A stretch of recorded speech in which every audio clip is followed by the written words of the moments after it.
I invite you to the stage. I think Sarah is a repeat person. And so Sarah, if you want to reintroduce yourself, share a little bit about who you are, and then maybe talk about some of the changes or things you'd like us to focus on today. Hey y'all. Yeah, y'all gave me some feedback. I think it was about 2 weeks ago, maybe a little bit longer. And so I went ahead and tried to implement some of those changes, and I thought now's the best time as any just to see if those are going over well. But yeah, I'm a senior creative designer. I work in the marketing department in-house for a tech company that focuses in construction technology. And I've been there for 6 or 7 years now, I think. I think it's about 6 years. And so I work doing the corporate website UI UX, work with developers. I also do branding for anything internal. I do website builds, landing pages, marketing assets, kind of anything that you can think of that a marketing department would do. I'm the sole designer for a lot of the internal stuff. So that's what I do. And I'm not currently applying to roles. I've just been updating my website, trying to make sure that it's staying consistent with new trends and looking well and good. But what I'm noticing is I don't really know how to talk about my work really well because I don't really work on a team by myself a lot, and we don't have good design processes in place for creating case studies or personas or anything like that. So, just looking for any insight on like what's the first things that you've noticed about the website? Am I at least showcasing the work that I'm doing and talking about it in a positive way or in a good way? Any kind of feedback is excellent, honestly. I don't have any other designers to look at it, so. And okay, so if I was to restate what I'm hearing you say, is that you have applied some feedback from previous. The job market is still very difficult. And as you've kind of gone into things a little bit more in depth, based on the feedback we gave you in the past, you are finding the storytelling a little bit difficult because the world that you live in is not necessarily the same clean cut world that the design stories are often told in. Yes, I really like a lot of the portfolios and case studies that UI UX designers can showcase, but I certainly don't have that same kind of story that I can put on. For instance, the corporate website, the very first project here. I mean, we didn't have any personas or user case studies. I was kind of just told, make something in Figma real quick in like a few months. So it's hard to really formulate what I'm doing for other designers who want to look at my portfolio.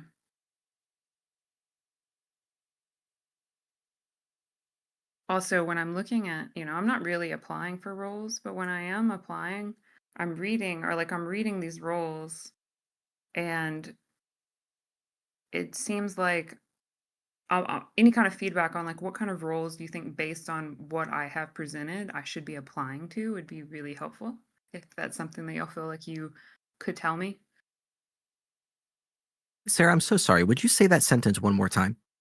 Like if I'm reading roles, like if I'm just browsing on LinkedIn jobs and I'm looking through like what they're wanting in like a senior designer role, sometimes I feel like because I haven't had experience working on like a real UI UX team or with other UX designers strongly, I don't feel confident applying for a lot of that stuff.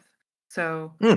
it might just be a personal like thing. And so I'm just wondering what roles do you feel like based on this portfolio I should be applying for? Got it. I love talking about that stuff. Hey, the graphic that you have on your homepage, the laptop there, is that graphic new? Did we see that last time? Yep. It was there last time. Oh, okay, cool. It's cute. I I added other stuff to it, like a yellow circle in the background, but that's the one that I had made a sticker of that said, "Doing my task as the world crumbles." Sarah, we've got, or at least I have, advantages and disadvantages to looking at this website again. The disadvantages, I don't have a strong memory of what it used to look like. But the advantage of that being, it's kind of brand new. So you're going to get a fresh look again. Uh, and there's stuff that I'm seeing that I'm enjoying. In regard to goals, it sounds like your goal here is just to get like a general review of if you are moving in the correct direction. Is that, I know Tim asked you to clarify, is that sounding right to you? Yeah, that sounds anything that would help me just to know, am I doing anything correct would be great. Nice.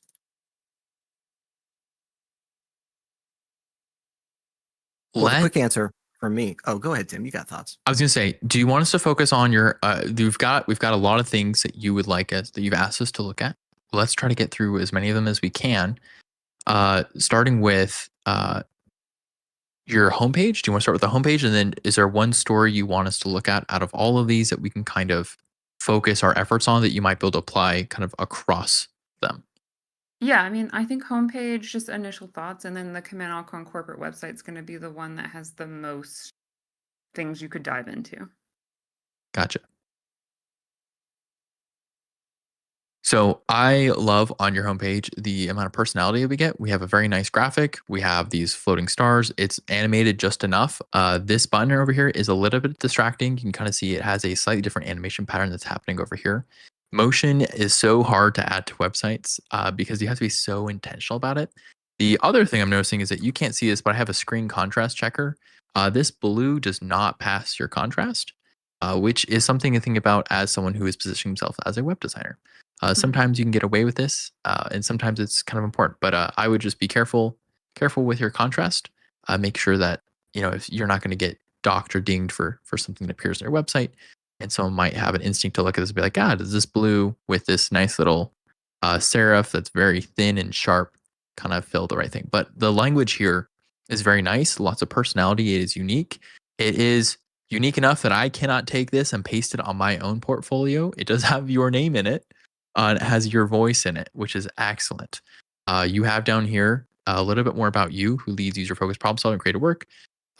This does get a little bit more generic than your top part, and I will let Nate comment on rewriting this because he might be a little bit better at rewriting this section in particular. But sometimes it's good to kind of identify your unique value position based on the impact that you've driven across other websites. For example, if there's an impact that you resulted here for command Alcon, say it, command Alcon. Say one of your results was reducing bounce rates. It might be beneficial to include that as here, like a designer who decreases bounce rates, right? Something that you can measurably attach a value to that speaks. But other than that, that's what I would say there. You also have a button over here in your footer, which I was looking at earlier. It is a little interesting that this is a button down here, but this is not a button over here. The movement on it is just a little too fast for me. And that could just be a personal preference. Otherwise, I think this is very neat. It's very clean. I do remember that you had different headings up here previously.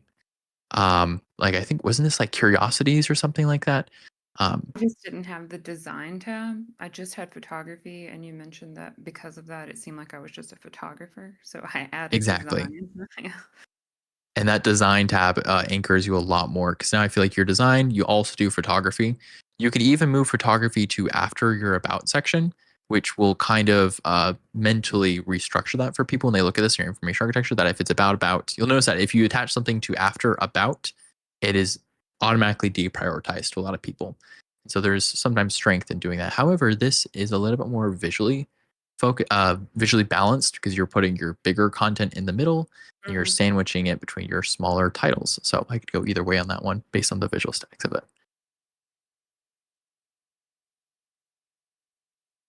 I too love what we're seeing here. There's so much good stuff. Your hero section, the original, that title you have, my official title is Senior Creative Designer. You can call me Sarah. Such personality in there. I love that statement. Is that new from the previous iteration? No, I've had that one. I've had that for a long time. But the Nice. text at the bottom, right under it, is new. Did And we I'll admit, comment? I struggle heavily with summarizing myself.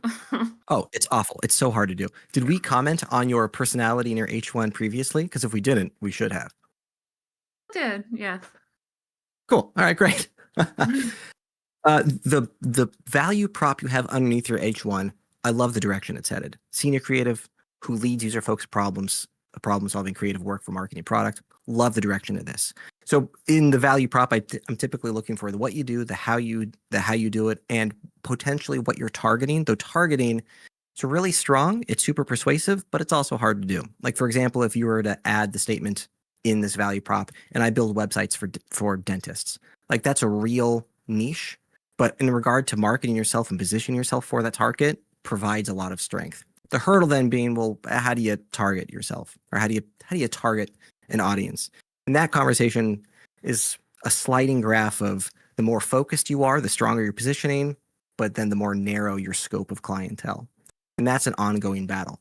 So if we take a look at your current value prop, that slider is all the way on the opposite side. It's not targeting anything, which means it's generalistic, which also means it's not positioning you in any particular way.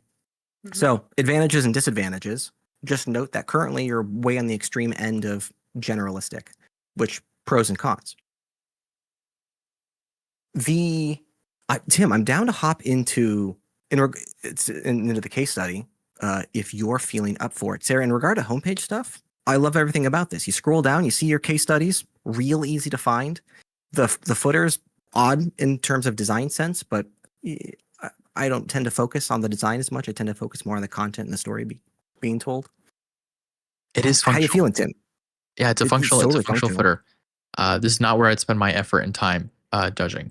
I wanted to ask, this whole layout down here, this is all new. Is that correct?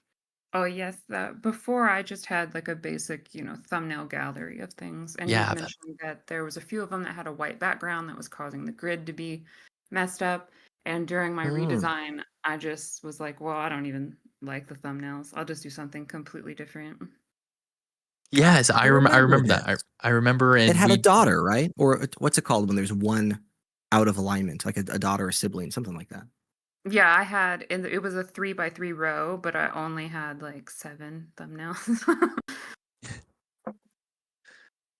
and you've reduced the amount of items being shown here. It's more focused, it's more targeted, which I enjoy a lot. Now, if you do have those other case studies and you want to attach them somewhere, you could always have a section down here that says like additional projects, where you could let people opt in to seeing those by like clicking to a new page or another directory that like lists these as like a true like list format or gallery.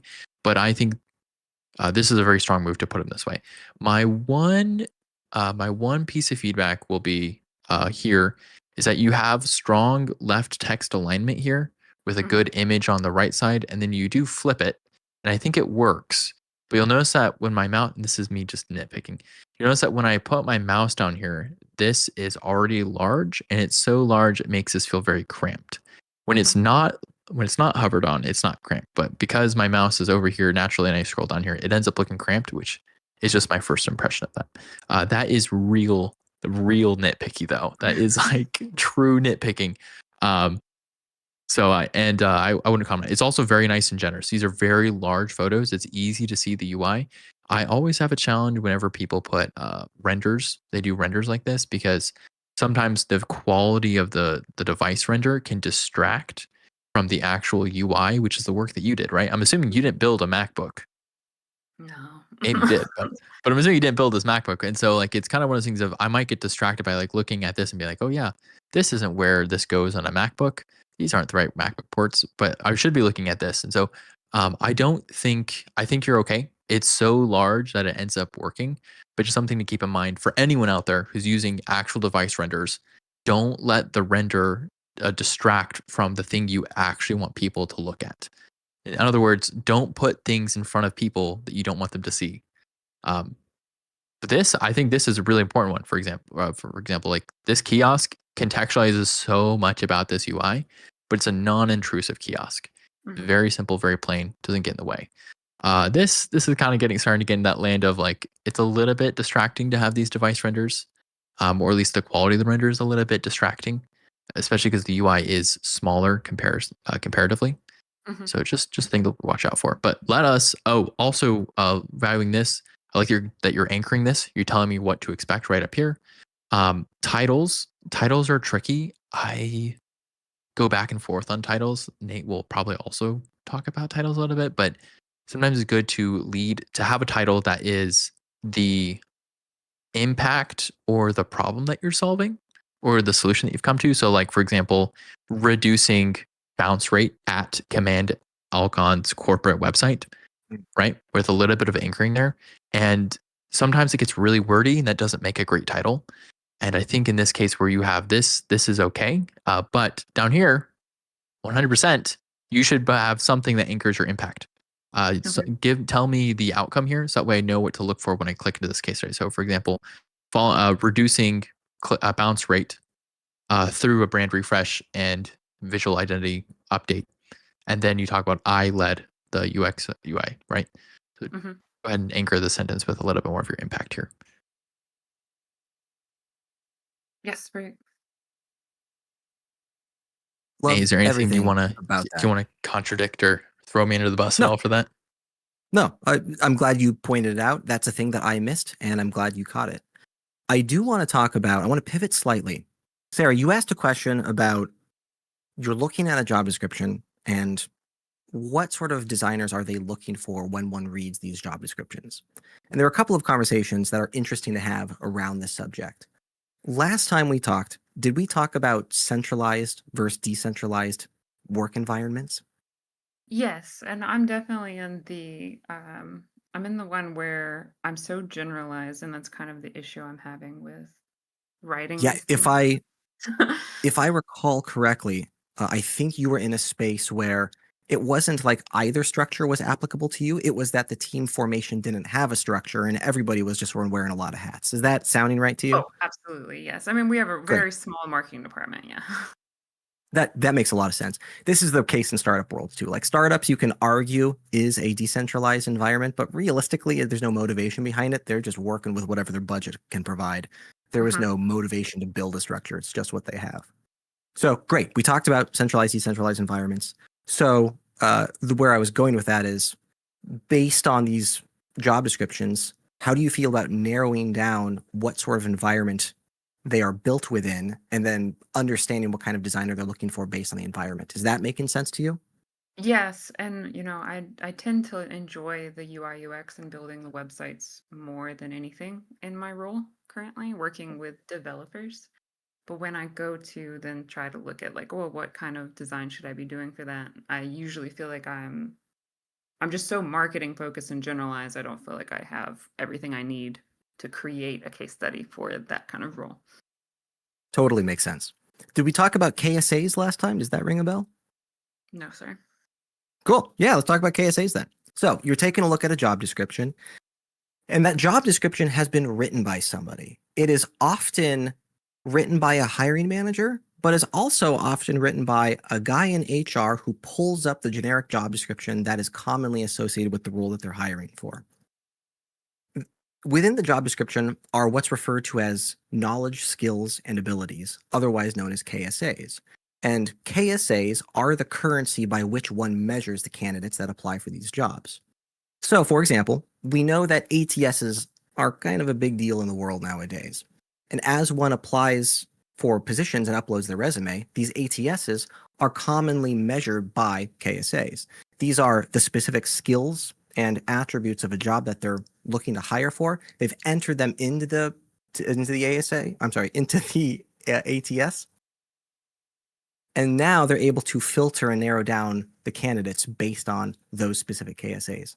So many acronyms in this world. Let me pause there. Is that making sense so far? Yes, I believe so. Great.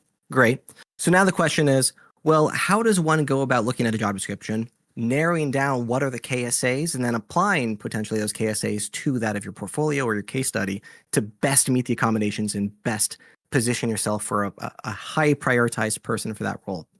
So the quick answer is when looking at job descriptions, you're looking for very specific key phrases. These are like factual, objective things, and you're already using a lot of them. So for example, like Figma, UX design, all like the hard factual things that one reads on a job description, one also would want to add to a portfolio resume or case study. So then if we're talking about recruiters taking a look at your potential candidacy, the hurdle we have with recruiters is they don't have deep understanding of what you do. Therefore, they're doing a lot of case study, or a lot of phrase matching. So ideally, we would add those KSAs to your case study. And that's a potential opportunity on your case study number 1. Tim, go ahead and open up that first corporate case study there. And at the top of this case study, you have a section dedicated to your contribution. So this is well on the way. And as you look at other case studies, you will often find that the top section is dedicated to the housekeeping of how they were involved in that process, in that project. So there are other things you could add here with the objective of matching the job description's KSAs. Those things could be things like lead product designer, consultation, facilitation, the platform it's on, whether like it's a web app, the timeline that was associated with this particular project, the team formation, agile, scrum, like any terminology you could utilize to describe that particular project with a goal of matching the KSAs on a job description is going to position you a little bit more aggressively, which is great. Mm-hmm. How are you feeling about all of that so far? Oh, yeah, that makes sense. It's basically just matching the vocabulary so that a hiring manager who's not aware of what I do or why can pinpoint if I would be a good fit for the interview. Yes, it was a lot of words to say exactly what you just said. Now, Tim's got some rhetoric here that I think is really helpful, and that is it is not your job to filter you out of a job. Your job is to apply for jobs, and it's the other company to then state that you're not applicable for it. But it's not your job to discredit yourself. So all that to say, every job description, knowing that they are sometimes not written by hiring managers, you should apply for them anyway, and it'll be up to them to have that conversation with you. Often you will find that the conversations you have are not the vibe you got from reading the job description. That is frequently the case. That makes sense. Yeah. Apply for them all. Tim, I've rambled for a bit there. Oh, cool. No, good to see Amira talking as an HR professional. Very cool. Amira, if you're open to it, I'd love to reach out to you in the future. Would love to get feedback from HR perspectives and potentially get more HR folks involved in these conversations. So if you don't mind, I'd love to reach out in the future. Tim, I've yapped for a bit. No, it's good. This is great stuff. Just like Nate said, I'm a big advocate for it's you tell the story that you'd like to tell, and it's not your job to disqualify you from job applications. Like, apply to jobs and let them look at you. You tell the story of whether you fit or not. Now, don't apply to literally every single job on the planet and make a lot of noise. Apply to jobs that you at least expect that you can do a good job for. But always apply up. Apply up. Don't think, oh, I'm too junior to apply for a mid-level or a senior level. Always apply a little bit up and let them look for the skills inside of you. So let's talk a little bit. I'm ready to talk about this case study a little bit more, though, if we're ready to transition. I'm ready. Okay. So good things. Consistency is there. You have the same title. You have the same image here.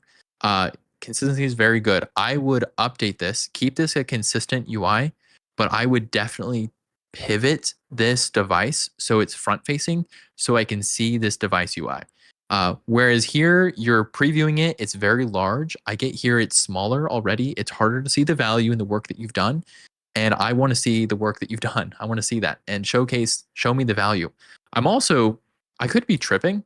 I'm pretty sure this image is not actually at 0, 0. I think this image is tilted. Am I being crazy, or can someone verify that? This image does not look straight to me. I'm pretty sure it's rotated slightly, like a degree or two. I think you're tripping. I don't see how that would be possible. Maybe. I don't know. It's not rotated. Take a screenshot and put a ruler in it. I mean, I'm looking at it. It does. I'm looking at all the alignment. There must be like an optical illusion. I don't know. Someone else could. It could be the two gradients competing with each other from the header. It might be an optical illusion. It does. It looks. Your head is. Yeah. It looks slightly. Maybe it's just your head looking at it slightly sideways. Yeah. Oh wow! I didn't realize my head's not on straight. This section, yeah. So this section, I think strong introduction. You have landing section. You have title. You have your immediate contributions here, and then I skip down here. You have a problem, solution, results. Let's talk about this result section. I think this result section is a little bit new since our last conversation. If we were to refine some of this result section, If you can add values here, that will improve your impact and results. You want to talk about this in even greater terms of business. So, like, you have reduced bounce rates. Do you know at all how much you reduce the bounce rate by? No, they don't measure that. If there's a I can definitely talk with the website team and see what they are tracking, but I don't think that they tracked anything before we did the refresh, except for like they have Hotjar on it that we had for like maybe a month before we switched over to the rebrand. So that's kind of what we're just basing the bounce rates off of. But it's just the month before and the month after that they're basing it on. I am convinced that this data exists somewhere. It's probably in Hotjar And somewhere. Yeah. it's somewhere. And whether that's a difference of like revenue or maybe like an increase in number of calls they got right afterwards, there is there is definitely like somewhere you can outline these. Also, you so otherwise sometimes these can feel like platitudes where you say reduced bounce rates, but you're not providing any like concrete numbers or evidence of that.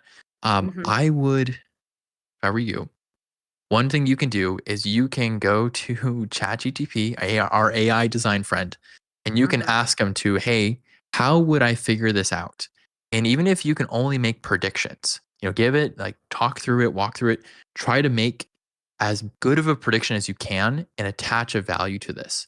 And that way, that allows you to kind of reframe this as not just like reducing bounce rates, but like you reduced a bounce rate that led to this change, this Hmm. impact.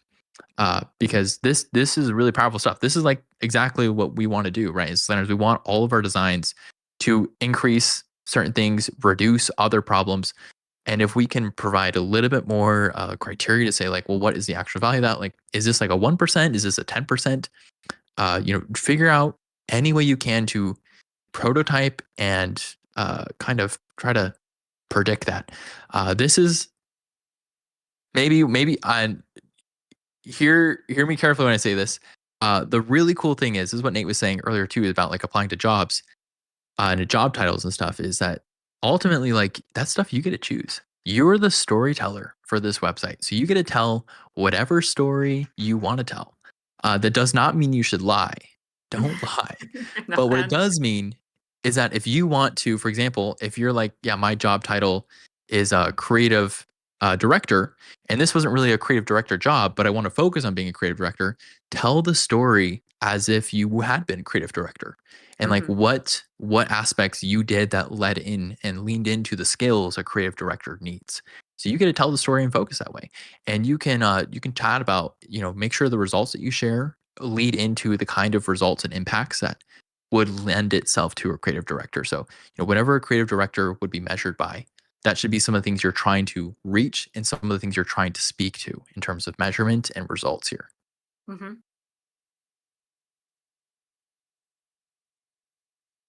No, I agree completely. I think that, I mean, in the other case study I have for National Moth Week, because I work so directly with that team, I was able to get those statistics. Like, we increased registration forms by 15%. Like, that is a true stat. So I just need to find that value point for this and work with that team a little bit better to get those. Um, I'm gonna comment really quickly. We're gonna break the fourth wall for one super hot minute, which is what there's a question being asked in chat, and we see this question all the time. Like, what do you do when there's no measurements being taken? What do you do if like your work isn't actually like no one's measured anything or you have no way to like attach numbers to it? Hmm. Um, Nate and I will probably do a YouTube video on this topic because it deserves so much attention and it is like a skill to do. And so, people in the chat, I'm sorry, we're not going to spend too much time on that specific question here and now. We will address this though, and we'll get some resources out there to help you kind of figure this stuff out because it's a big thing. This is like a true problem. But the short, quick answer is that there is always almost always a way to predict and to kind of figure out what numbers are attached to things because that's how you measure value usually is through numbers, or at least a business measures value through numbers usually. So there's almost always a way to reach that. Otherwise you might need to change the story that you're telling. If if you can't attach value to it, then the story that you're telling needs to be altered, or maybe it's not even the right story. I want to keep going here though. On this page, I'm looking at 4 screens here, 4 very long screens. And I would like to acknowledge right away that this feels a little bit like noise because I cannot actually discern any of the details happening here. Mhm. And I can't tell if I'm supposed to be comparing and contrasting across. They're just, they're just kind of here. They're just Mhm. kind of here. And sometimes that artifact is important to be like, yeah, I did a thing. But I would counsel you or advise you to make sure that if you do stuff like this, that the UI is actually visible, discernible, even if it's like 2 side by side, even if you don't show all of these at the same time. This might be all the work you did, like all the end UI. You might want to choose just a couple select pieces that showcase your work the most and have those be your front runners. And then maybe a carousel that you could show some other snippets with underneath that. But attaching it here does me almost no good other than it's a very long scrollable block that I have to kind of get through. Mhm. I think that I struggle with how to showcase the full designs anyway because they're so long. But I probably should focus more on specific sections and what the problem I was solving with each section is. You have perfect words. Perfect words. I know it. I just didn't utilize it. There, I'm looking at the clock. We've got to skedaddle off to the next one, but there's just real fast. I want to also talk about the storytelling in this case study as well. So we currently have sections that are entitled all pages. Below that is then prototyping. And these sort of feel like checkboxes on a list. These are things that commonly are found within a UX flow, therefore I need to write about them. The Mhm. hurdle is they don't grasp a story of any kind. They don't persuade the reader to keep reading. And I think we can pivot them slightly to be a little bit more persuasive. So, for example, section number 1 is entitled All Pages. And if I were to rewrite this, uh, I would want to ask, why did you do this particular thing?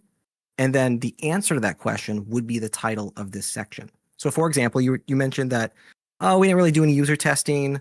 We sort of just slapped stuff together and then we threw it out there. Not very UXy. Except that that is UXy, and there are all kinds of strategies dedicated to building products in that fashion. So, if I were to re-entitle the section, for example, with that mindset, you could call this Understanding Constraints, and then telling the story of like, oh yeah, we had a real fast deadline that was approaching. Our budget was real limited, so we had to get something out there quickly to then test and see whether or not this was working.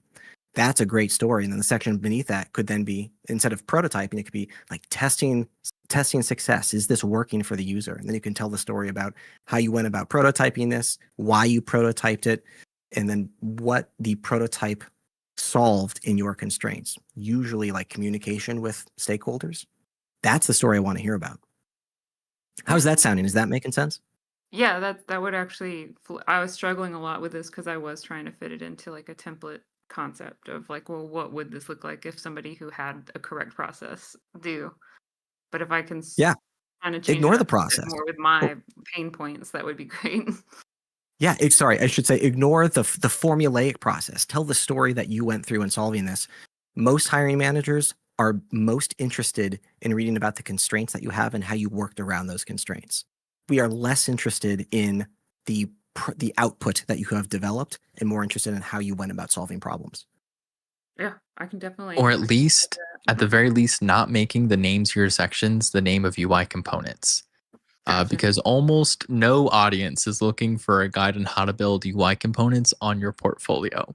Uh, unless maybe, I don't know, maybe you're a really good UI component designer and you have a blog somewhere where people actually do come to your portfolio to look for UI component inspiration.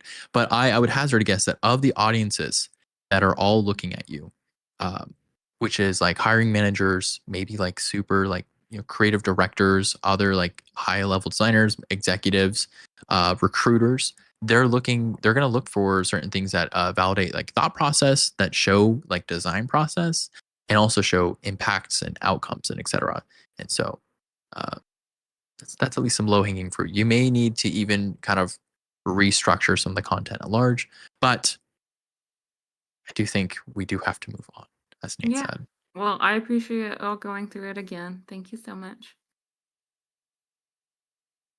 Sarah, appreciate the time. Next on the list, we've got, where the heck is the list, Tim? I don't know. Is it Tiffany next? Tiffany M. By the Going way, through the chat. have we not talked with Tiffany before? They're such a frequent user in the group chat. I can't believe we haven't talked to them before. I think. Oh, it was last week. Great. Yeah, Well, I think we clearly have talked my to memory is Tiffany. doing phenomenal things here. I think we have talked to Tiffany. So I am happy to see Tiffany's progress, though. Tiffany, I'm going to invite you to speak.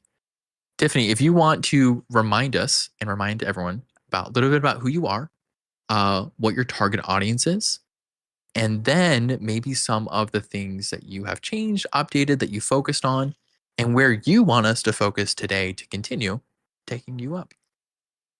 Hello again. I am a new UX product designer. And last week we went over my first case study, and I've since implemented as much feedback as I can. And I actually reworked the whole theme of my portfolio as well. It looks very different. It looks very yes. different right away. Because I want to include more about me under the hello there, which is a Star Wars reference, by the way.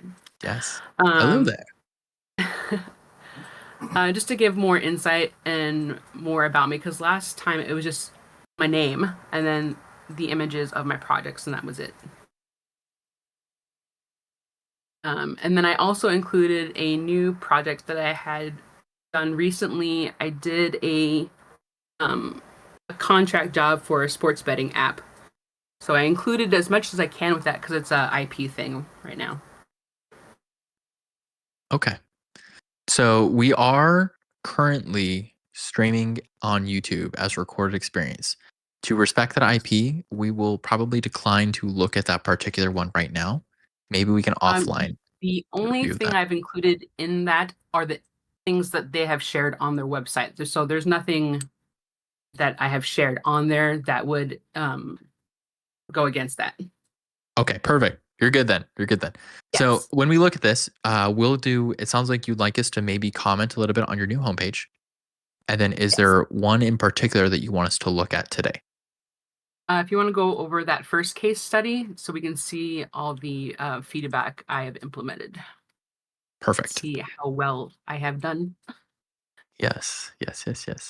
Nate, impressions, thoughts, or even Katie. By the way, Katie is our third host. She just lurks here because she is so sage and wise that she often just does not say things right away. But guys, impressions, thoughts here. So I do know that it does look different. I really appreciate the about me. I think it adds like some personality, which I think is nice. But I would be interested in seeing like the first case study, honestly. Okay. And Nate? Aesthetically, I think this looks fantastic. Functionally, I think it solves the core problems. We've talked in the past, 3 core target audiences, the recruiter, hiring manager, and then future peers. Each of those have slightly adjacent goals with your portfolio, and I think you are capturing all of them. So, for example, recruiter, they're going to want to take a look at your homepage, validate some real high-level things. They want to refer you, but not embarrass them, right? That kind of stuff. Their immediate goal is to take a look at case study number 1. You've clearly demonstrated finding those easily. This is such a fundamental thing, and yet so many portfolios I look at hide case studies on other pages or don't invoke them aggressively, and it's like the first thing everyone's looking for. So love that you've demonstrated them here very clearly. There is some potential in regard to the case studies of maybe labeling them and adding some context. At the moment, it kind of feels like, I'm sorry? That's what I was going to say. I just put in the chat that I had one more thing and I was like, oh, that's it. That's actually feedback that Tim gave me on my portfolio. So I was going to. The fear there, Tiffany, is that your current case study format looks more like a gallery, positioning you closer to that of a UI designer or something more aesthetic related. But I'm here that you are positioning yourself as a product designer. Therefore, I'd want to target more and position yourself more about the hows and the whys of the things and not just the aesthetic presentation. Okay. So opportunity for titling and labeling of these things. Okay. And then so the recruiter, hiring manager, they both want to take a look at your case study. The future peers, their goal is to take a look at your about page, and it's your second link, more or less, in your navigation menu. So real easy to find. And those are my thoughts on homepage. Tim, what's next? Do you want to dive into case study or Yeah, let's jump into some case studies. I'll comment really quickly that the aesthetics here are great. And matching the aesthetic, though, with the usability of it is something to think about. We have over here on your left side, you have a serif font for your navigation side, which is very clean. You have good hierarchy and contrast between your different textiles. However, if you look over here, we have different text hierarchy, and I think that they're very. This is like it looks very similar. Actually, is that the same font, but just a slightly different weight? I will refrain from commenting on that because I think I might be in the wrong boat. This does read as very generic though. Okay. If there's a way for you to personalize this and make it a little bit more like unique to you, that will be strong. One thing I do comment sometimes on people is that we like to include like little bits of like design philosophy on our portfolio sometimes. And I would advise you to maybe stray away from that because I came here to read about you, not necessarily about design philosophy or like kind of design platitudes. And so just kind of be making sure that if you are going to share your design principle stuff, you need to weave it into a way that like is through the way you talk and the story you tell about yourself, not necessarily a full exposition of what design is about. Just something to think about as we focus on this section. But let's go ahead and jump into your Gailey.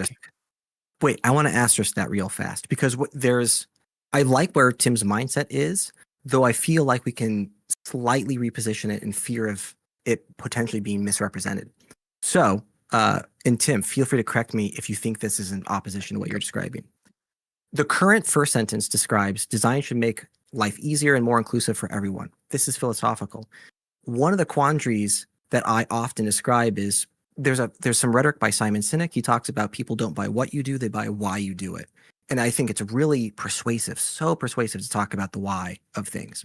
My own portfolio, one of the very first things I talk about, it's sentence number 2, is right now I'm trying to fix the American healthcare system. And that does two things. One, it immediately explains my why. And then 2, it immediately targets my target audience. It describes my target audience. So talking about your why, super persuasive and powerful. The hurdle with the first sentence is it's the why of design. It's not the why of you. So if you were to find a way to describe a philosophical standpoint that you believe in that describes you as a person, I think your mindset's in the right place. Tim, how are you feeling about that representation of philosophy? No, absolutely agree. So that would be the more formulaic way of describing like as you storytell, talking about design and why design matters to you, but not necessarily speaking like design philosophy, right? It shouldn't read as design scripture, I guess is what I mean to say. It should read about like how you exemplify or how you value in process design. As you talk about your process and as you talk about yourself, it should be clear what your motives are through the storytelling you do. So I would argue that that's effective storytelling is sharing your whys. But let's jump in.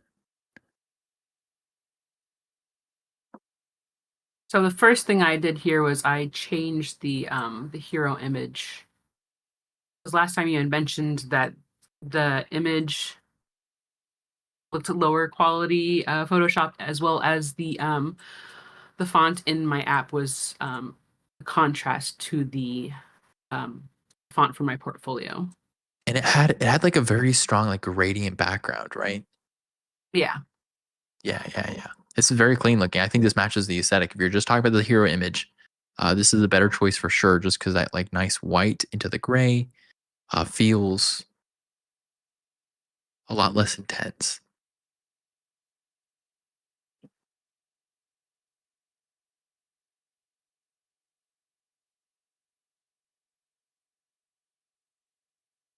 Nate and Katie, when you see something you'd like to discuss, just give a shout out. I'm just going to try to read this quickly. The majority of the content should be the same. I did go through and change some of the images, the layout, and I improved some images. I think I already said that. And I also tried to go back through and readjust some of the titles for the section and make some of them more prominent. That's right. With the previous struggle, the titles weren't well displayed. Was that they were too small? Correct. That's right. I remember that. Yeah, title formatting far improved. Well done there. The persona, I remember thinking this last time, but I refrained from saying it. The persona that you have, it looks like the actress from Legally Blonde. What is her name? Not Reese Witherspoon, but the lady who owned the dog. It looked like the 4th of July. That's the one. It reminded me of her last time. I can't remember her name all of a sudden. I'm sure I'll remember it after I get off this. Tim, scroll down the persona. Chat will have my back here. Chat, who does this persona look like? Someone's gonna know. Someone's got I can't think of her name. Hey, go back up to the top of the case study. So you're doing a lot of cool stuff here. Clear improvement from the last one we looked at. When talking about recruiters, we were talking about KSAs and how one Jennifer Coolidge. See, they get it. Yeah. That's Katie. That's Katie. Why didn't you just say that? I couldn't think of it either. I had to Google it. Yeah. Recruiters, they're looking for a lot of key phrase matching. So you're already starting this. Tim, scroll down very slightly. You've got a section dedicated toward the summary, which has a lot of these key phrases. There's more opportunity there to describe how do I describe this? If you were to take this case study and add tags to it, things like facilitation, team leadership, those sort of tags, easy low-hanging fruit of better meeting those KSAs that one might find on a job description. Easy thing to add there. And then if we take a look at the section titles, in regard to discoverability, far superior. In regard to storytelling, still some opportunity there. So we had talked with the previous candidate, Sarah. We were talking to her about titling our sections to talk about the why of each paragraph. Why did you go about solving this particular thing in this way? And the titles have the opportunity to describe some of that. I haven't looked through the content just yet. I can hopefully provide you some examples, but is that making sense? Yes. Cool. If that's making sense, I won't dive into the creative thinking of trying to come up with titles. There's one thing I would like to comment on. Well, okay, it's two things. I got two things. One will be content. The other is going to be UI focused.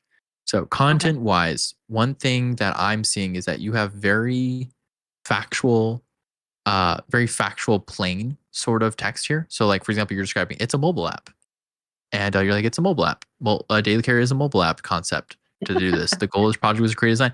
And like, that's fine. Except for one thing is that I came to this website to learn about Tiffany. And I did not come here to learn about Daily Care. And when this is something I mentioned in the chat a little bit ago, is that it's important that you recognize the ultimate goal of any portfolio is to showcase your personal value. It is to showcase and tell the story of why Tiffany is the perfect world's greatest designer of all time. That's what I should think. When I come here, I should see, yeah, like you are the thing. This is how you market yourself. Instead, what happens all the time is we see the trees instead of the forests. We say, hey, I need to market myself. So let me show all of the work I've ever done. And people will see the value. And they make the mistake of talking about their work instead of themselves.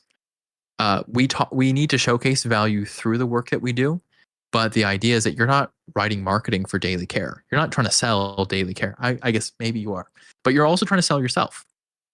It's important that when you frame this, when you're storytelling, that you're talking about yourself alongside Daily Care. So like what you did with Daily Care, or what, the impact of Daily Care, why Daily Care is valuable and why that's related to you and the work that you do. And so improving a lot of this content to talk about yourself more instead of about Daily Care would be a good way to improve this whole case study, honestly. Because it's very descriptive. It's very descriptive about Daily Care. It's very factual about Daily Care, but it is not about Tiffany or necessarily about like Tiffany's super great, awesome design work. And I want to see more of you and your personal value throughout this whole project. And even if it's a team project and it was collectively, that doesn't mean you discount your team. That doesn't mean you don't talk about other people's work, but it means that you are the storyteller and you talk about yourself in the story and you talk about where you were in the story and you talk about how you contributed and the value that you put into that. And so, say you and another designer did daily care. You're not going to claim sole ownership of daily care. You're just not going to make a point, though, to talk too much about, I don't know, the other Tiffany who is working on this. You're talking about Tiffany currently. Tiffany I want to talk about. The Tiffany I want to learn about. Don't plagiarize. Don't steal from other people, and don't exclude people. But this is about you. I've come here to read about you. It should be about Tiffany. Tiffany, I'd like to try something with your permission. Yes. Inside Dia Browser has access to an AI power that allows it to read pages. And I actually have a portfolio review prompt that I use. And I would like to run it with the idea that this might give you some good ideas, and I'll paste it in the chat. Is that okay for you? Yes. Okay. Let us see what it says about some of the written content on here. Don't take all of it to heart. It is just a cool thing that it can do that may benefit you a little bit. But like all things, don't over rely on any one source of truth. I'll just put this in the chat. Nate and Katie, are there other things we want to talk about on this before we move to our next portfolio? I had some Tiffany, quick I think UI Go ahead, things. Could just like super quick. I think the headers are centered, which I'm not sure if that's. It's a little bit. No, that is tough that. to- Okay, that's a great. That's the UI thing I want to talk about, Katie. Oh, okay. Go for it. Well, Go and for then it. the other thing I was going to say is that I think some of the spacing down at the sections below might be a bit different than the spacing for the sections at the top. I'm not sure. The spacing between the title and like the body text. Yeah, you can look right, like even right here, where this one is 21, and this one is 61. Which, by the way, guys, I have had all of these problems with my portfolio literally just this week. So, like, yeah. Yes, I think that first section is its own paragraph right now versus the other ones are their own title and content, subheaders and content. You'll want to make sure that those are consistent, just for at least the sake of consistency. I So would wait. probably recommend. Oh, sorry. Go ahead. Go ahead. You first. Just in the spirit of that, I would recommend using the same kind of content blocks. It's good for your SEO in general and just so it's good structuring, but it's going to help you a lot with the alignment. You're going to notice, I'm going to go ahead and I'll copy this and put it in the chat so you can review it because I'm not going to. I have, this is so funny. I have a thing where I don't like to show AI output. Showing AI output is not a good view of work. Like we have this prompt here. I'm not going to claim this is my work though. So I wouldn't like ever give this to people as like my work or pass it off, but I will put it in the chat so you can read it since we don't have time to look at it today. One thing you notice with these titles, they're center aligned, which normally works, but because you have a left alignment over here and I'm looking over here, I'm actually looking on the right side of my screen. So this is like slightly right aligned titles with left aligned content, which kind of feels a little bit off, which is what Katie's mentioning. Left aligning this over here, since it's already close to the center of the page, puts most of your hot keywords in the center of the screen already. And so that'll benefit you, I think.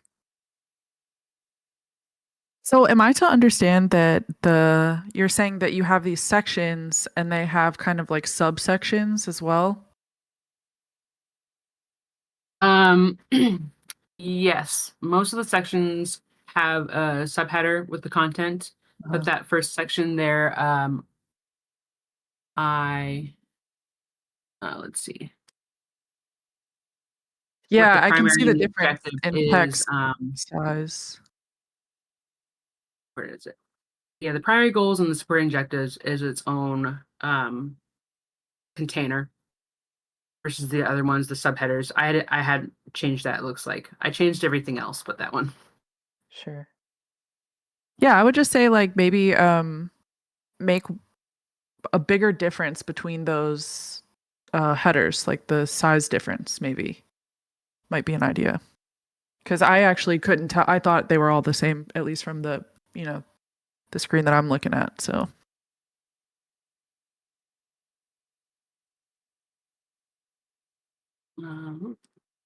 yeah, that's an easy fix. I already have it already up, so I can do those changes as I go.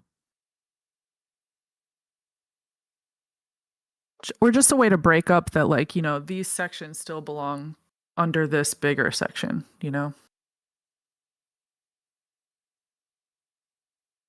Yes.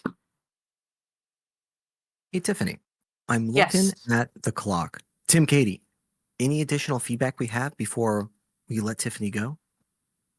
That was all I really had. Tiffany, how you feeling? Do you feel like you've got some actionability? Yes. I appreciate the feedback. Appreciate you coming back. So cool to see progress. And it's very cool for the folks on the call who are new here. This is something that we do every Friday, 11 a.m. to 1 p.m. Pacific Standard Time, or Pacific Daylight Time if you're in Tim's weird world down in Arizona. Very cool. This is number 7, the 7th design review that we've done. And we're starting to see people come back. And we're able to witness the alterations and growth that people have made along the way. Very cool to see. And if you are one that we've reviewed previously, feel free to come back another time. Looking at the list, who is next on the list is Tania. Now, Tania has 2 assets. They've provided a portfolio and a resume, and will probably only have time to review 1. So let's see if we can find them and then figure out which one we should spend time on. Hello. Hello. Or Feel hello free there. to, yeah. Feel free to, start with the portfolio, because I feel like that's the one that I'm still just constantly tweaking. All right, that's fine. So as we review your portfolio today, will you go ahead and give Yeah. us a quick introduction to who you are, the target audience, or like your goals, such as you want to get hired full-time, freelance, contract, agency, all that kind of stuff, and then share some of the things that make you unique or stand out. Yeah, so I am currently job searching. Unfortunately, I was laid off earlier this summer. I had been at my local public media station for 8 years, and I don't think I need to go into that, but y'all know. So yeah, so I've just been updating things throughout the summer, and I've started to apply. I have 15 plus years of experience as a graphic designer, visual designer, digital designer. I've pretty much done everything from print to digital to web over the years.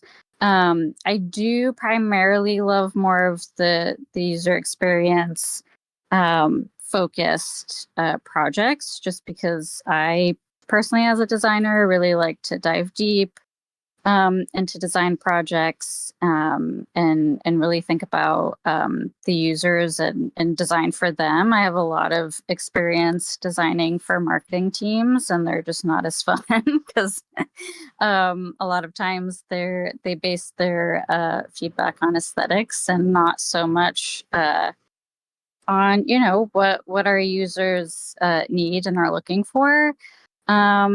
So yeah, so I kind of have a little bit of everything on here, but I'm still kind of tweaking, adding things, removing things.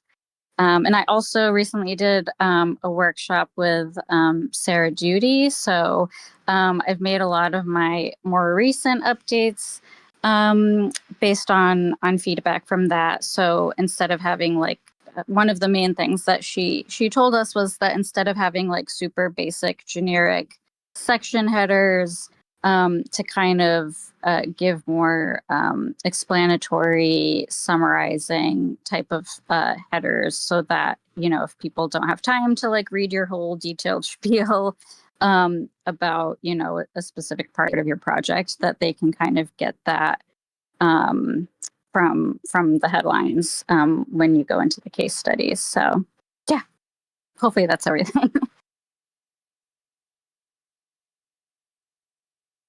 So many notes. That's written. great. That's great. Hey, off topic, real fast. How did you think about the Sarah Duty course? I haven't taken her full course because it is tough. These courses all sound great, but they do cost money. But she had like a workshop portfolio that was like super affordable a few weeks ago. And it was great. And she gave us access to like her community portal for a few weeks afterwards where we could like rewatch the recording and like continue to talk about and give feedback. It wasn't like super utilized, but it was cool to also get some insight on what the people in her bigger course kind of have access to. Very cool.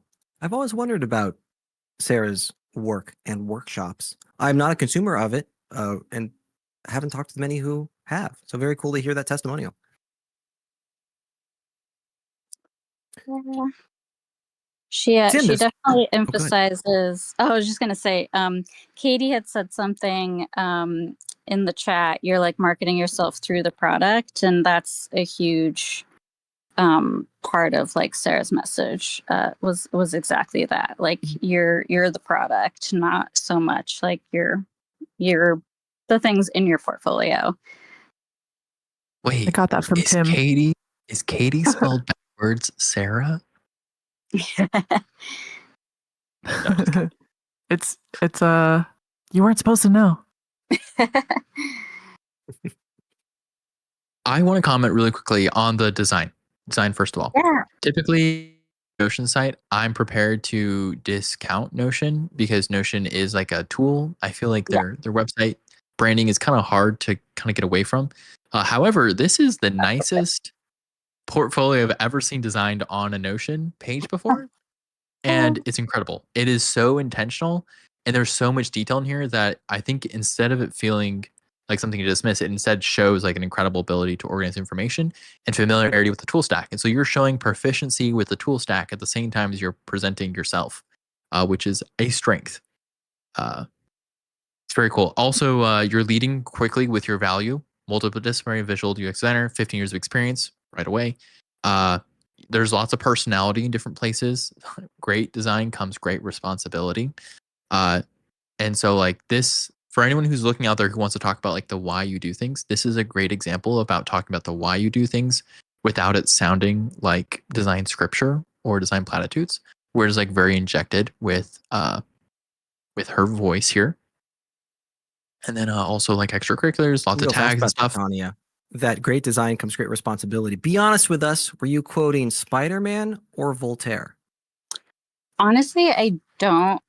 Somebody at one point reminded me that it was a Spider-Man quote. I just like it's just one of those movie quotes that's just always in your head, and whether or not you remember that it's a movie quote, but it's exactly what you just mentioned. Like I think our roles as designers, and I think the thing that attracted me to any design role when I was younger, I just kind of liked the idea of being a designer. Eventually, I settled on graphic design, but I think our work has it's basically summarized in that one sentence, right? Like there's so much we can influence, and design in general is such a broad and vast industry or topic. So that's always kind of how I think about it.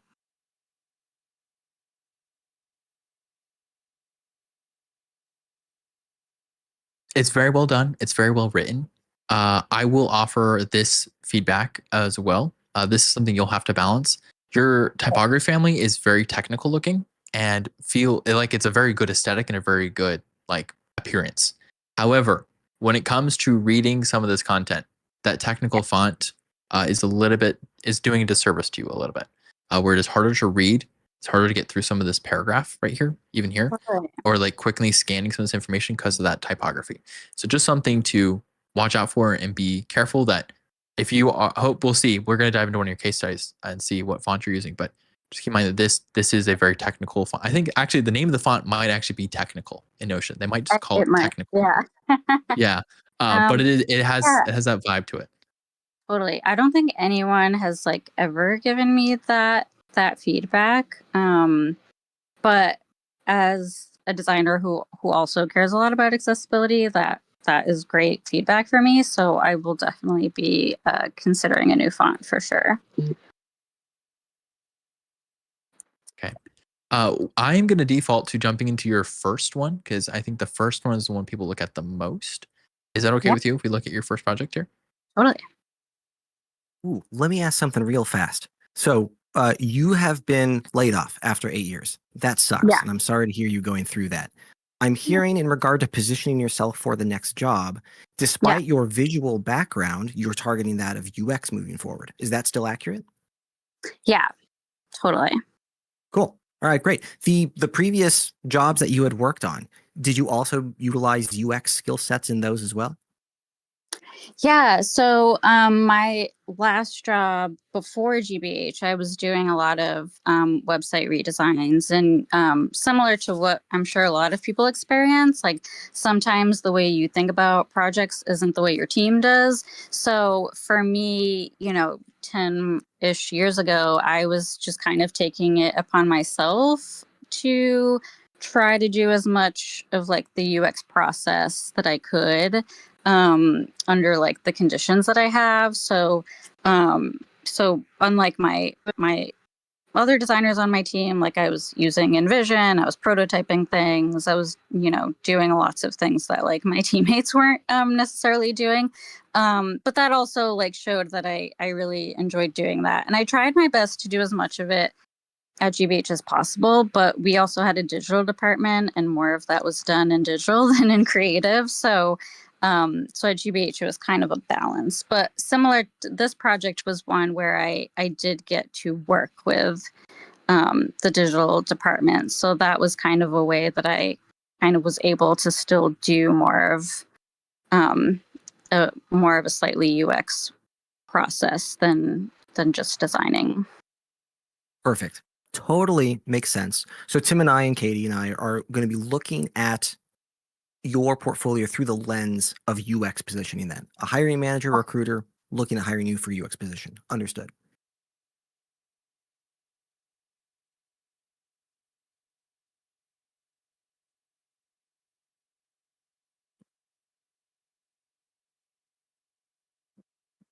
Man, it is clear you come from a marketing background. I too, by the way, my last product design job was within the marketing department. My education is also in marketing, and I love talking about marketing. So much cool data. Surprised to hear that they were prioritizing aesthetic over data. That's I don't know. I feel like marketers would be more involved in the factuality of things.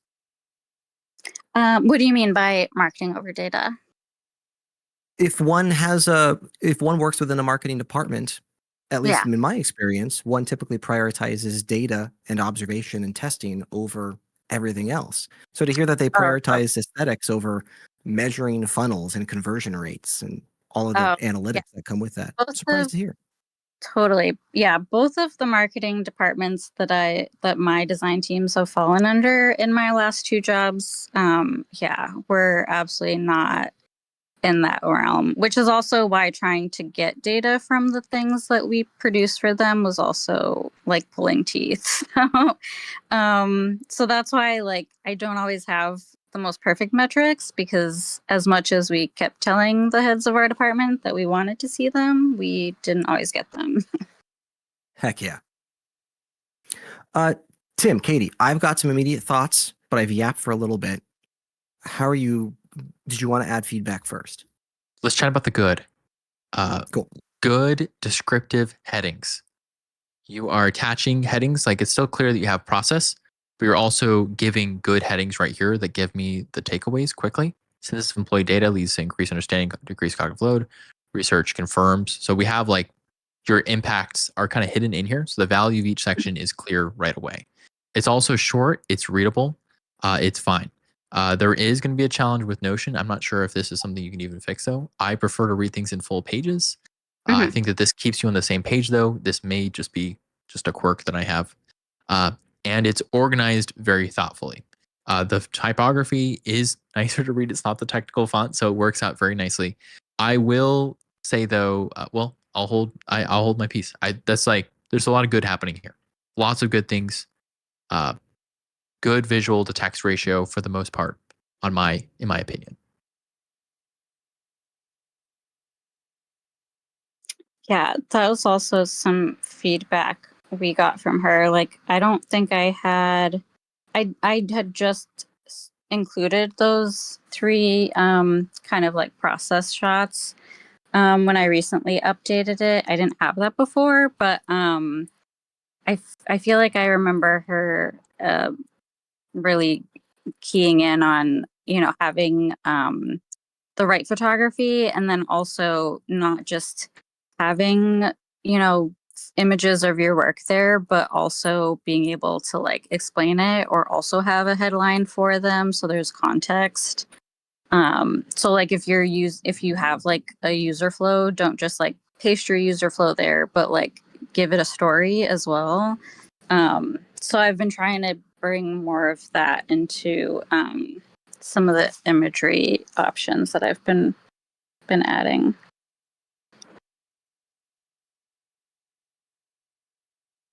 It's unusual for Tim and I to have slightly different view sets here. So I'm going to toss a potential opposition at you here. The textual, the specific phrase was he likes the textual ratio to imagery, and I would lean significantly more heavily on the imagery. One of the pieces of rhetoric, Tim, you're nodding. Was that not? Are you agreeing with that? I understand your viewpoint. Okay. I'm evaluating why I feel that way right now, so that way I can rebuttal you and prove that I'm right. Nice, smart. Tim was so elegant at like politely disagreeing with me. I like the rhetoric that case studies should look closer to that of a children's picture book than that of a report or an essay or something like that. I think what you've got here, there's a phrase in writing, you've probably heard it before, that good writing is actually rewriting. And I think what you've got here is a phenomenal first, like it's the phenomenal first draft that you've written. You've gone through everything, you've rewritten it over and over, and now it's just finding a way to take away some of the textual content and replacing it with visual content. Okay. Imagery is so persuasive. And one of the things we have to remember is that the target audience are recruiters and hiring managers, both of whom are looking at 20 different portfolios at one time and are not reading your case study word for word. They're scrolling through it and skimming through it, which, by the way, is why your titles are so great, because that's what folks are reading. But with that scannability, with the skimming through it, means that they're not reading the textual content. And the more imagery you have, the more you're able to communicate more effectively, more quickly. That's the target audience.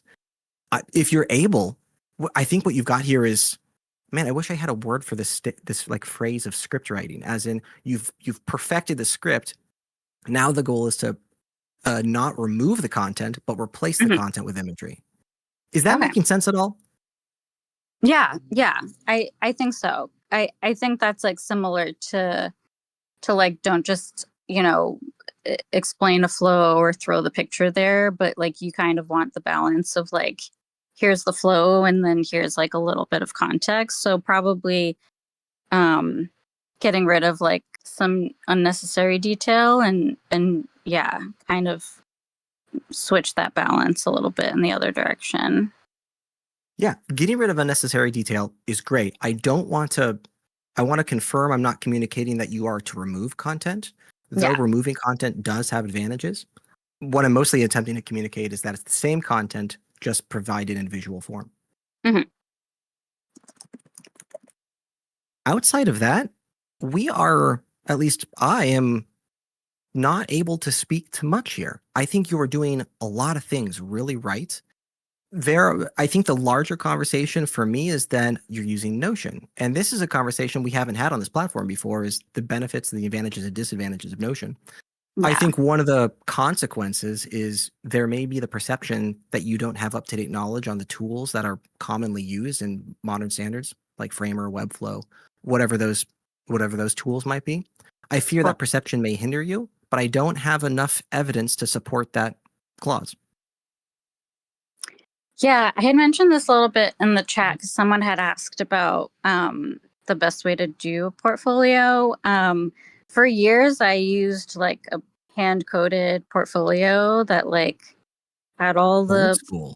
windows opening and everything like perfectly specified to each project, which was great, and I loved coding it. But also just because of the fact that I was coding it took an insane amount of time. So when I was job searching a few years ago, I was trying to like go the WordPress route because I had experience in WordPress, but then I quickly realized how much I also hated WordPress. And a mentor on ADP list was like, you know, Notion is really big now. There's a lot of great portfolios on it. Like that's something that's just like easy to do and get up there. And that's also kind of what Sarah was saying too. You know, she mentioned that a lot of people are actually not doing portfolio websites anymore, and they're actually just doing presentation PDFs, and being able to like really hone in on exactly which case studies they want hiring managers to look at. So I kind of like I've been thinking about it in that terms too, like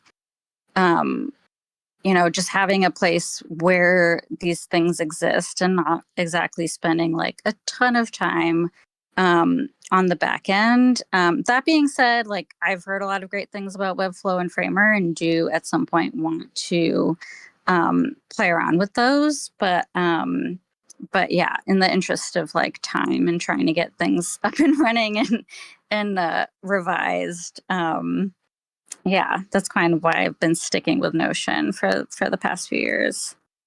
I could not more agree with your mindset there. It is so powerful just getting something up and running first. Quick and dirty is often as good enough solution as you need. My personal website is built in WordPress. It's also 10 years old, and I don't recommend WordPress. I think your mindset's in the right place there.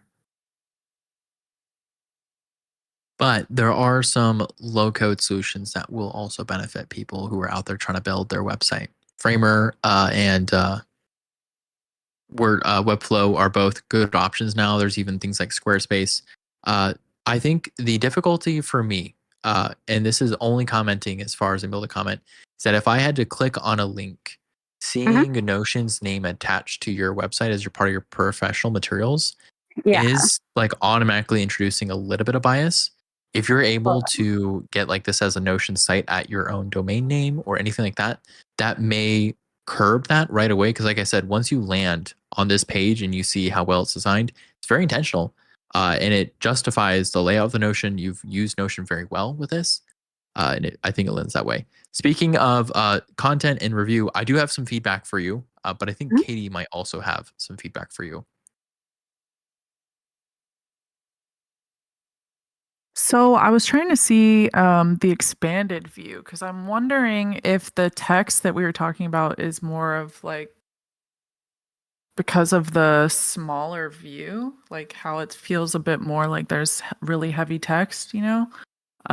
But other than that, I mean, I honestly, you know, marketing is not my forte.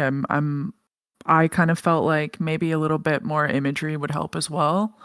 But that was something that Nate just talked about. So that was really all I had.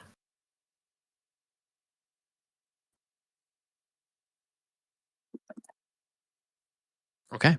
Here is some additional feedback for you on this content, and then we will talk about the PDF question that Nate is bringing up in the chat. You have very descriptive titles. However, these are very factual titles. So this is more about like something like this is like a request rather than the outcome or the impact that you did. You could make this a little bit more impact focused on the results and therefore the value that you brought inside this project. Otherwise, it is just like an initiative that happened that you might be a part of, but does not personally describe the value or the things that you did for this project here. Mhm. When you get to the overview section, it also opens up with talking about HR. And we love HR, but I think you could rewrite this to talk more about yourself in here, or at least Yeah. leading with like the overview, quick out impact that you drove throughout this whole thing. You do have very good titles, like we talked about previously, but in some cases, you're still burying the lead a little bit because you want to get down here to the successful launch. You say we're able to quickly turn around this, fully interactable, etc. It does not talk about like the impact or the outcome or the results Yeah. because this mattered to the company, but like why? Why did it matter to the company? And if you can include that in here to talk about like, launching did this thing for the business. Therefore, this project was like valued at this much money, or it did this thing, or it let the company XYZ, outcome. I keep saying outcome, impact. I keep saying impact, but all Yeah. those things, like that. So that is something I'd recommend. Is that this is a great like description. Yeah. In some ways, you have value showing very clearly of like purpose, like some of the purposes are clear, but the impact, the overall value in the end isn't necessarily clear to me right away. Yeah, I can definitely chat more with our Office of Inclusion about what sort of impact they've had, but it's specifically a lot of public media stations. I think both whether they're TV or radio, like NPR, there's certain information that they like need to make public, like it's required of them. So funding is one of them, obviously being a public asset, but yeah, things like employee demographic data is another one. Now, where GBH was kind of differing from everybody else is that when I was doing my my research on other stations, a lot of times they just had this like really old timey faxed looking document that was clearly just like scanned and posted online. So yeah, so we were definitely trying to like get away from that and have like a more visual and consumable form of this data. Great. And that could be a really good selling point for someone who might be looking for something similar or might have like also other, data and analytics that they need for their company. And so Mhm. leading with that maybe a little bit sooner on, I will increase that. Otherwise, yeah. Nate, to your point about the balance of text to imagery, this is Notion, and in Notion, I expect to read a lot. And so I think there is some bias for me that when I'm in Notion, I expect to read a lot of words and have those augmented by images, but it can go either way. So if you want to increase your images, put more images in here, but make sure they're effective just telling the story. Because I look at this image and it's very cool, but this image does not tell me a lot specifically. Like I have a hard time understanding the value of this image here because it's an analytics project. Yeah, well, maybe I need to update the copy above it a little bit better. But that was just to show that like that's basically what I was given, and I like took 24 diagrams and whittled them down and combined them to make like 9 or whatever the final count was.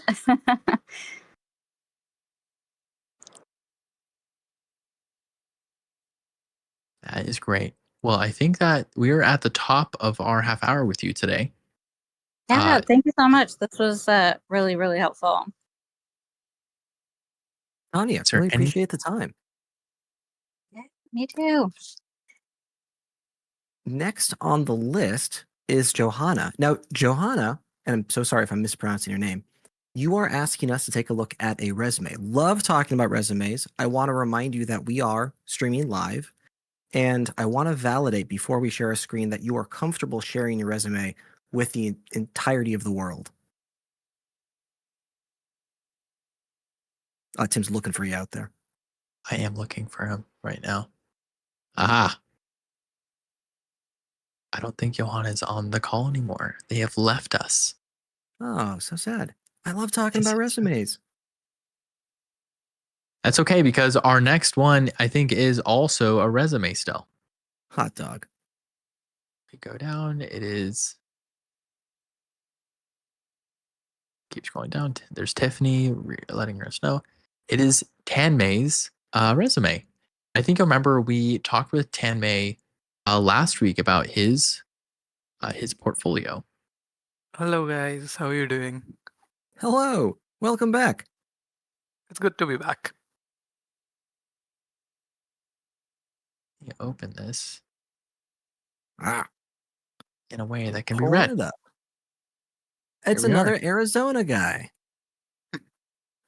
I'm also the ASU guy. Right. Yeah, you Arizonians have time figured out. The rest of the world's going to catch up someday. I'm not sure they will. We're just going too fast. Depends on I love the part of the time year. zone here. For those unfamiliar Okay. with this joke, Arizona doesn't change time year round. They are always on Pacific Daylight Time. We resist it. Okay, let's talk about resumes. We Tanmay, gotta same disclaimer. You're comfortable sharing this with the broader team? Yeah, I am. Perfect.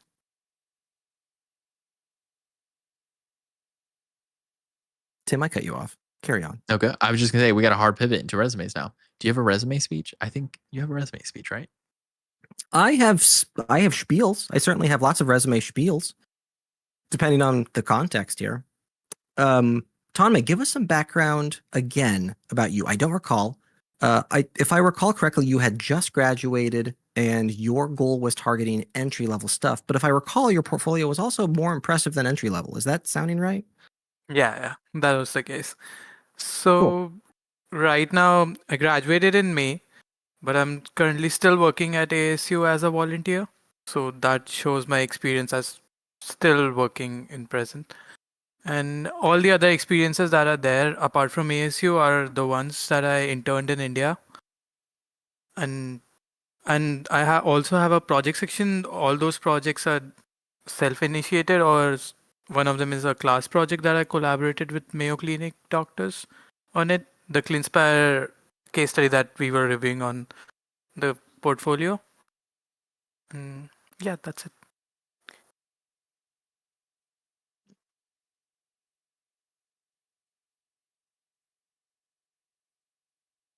Cool. Excellent.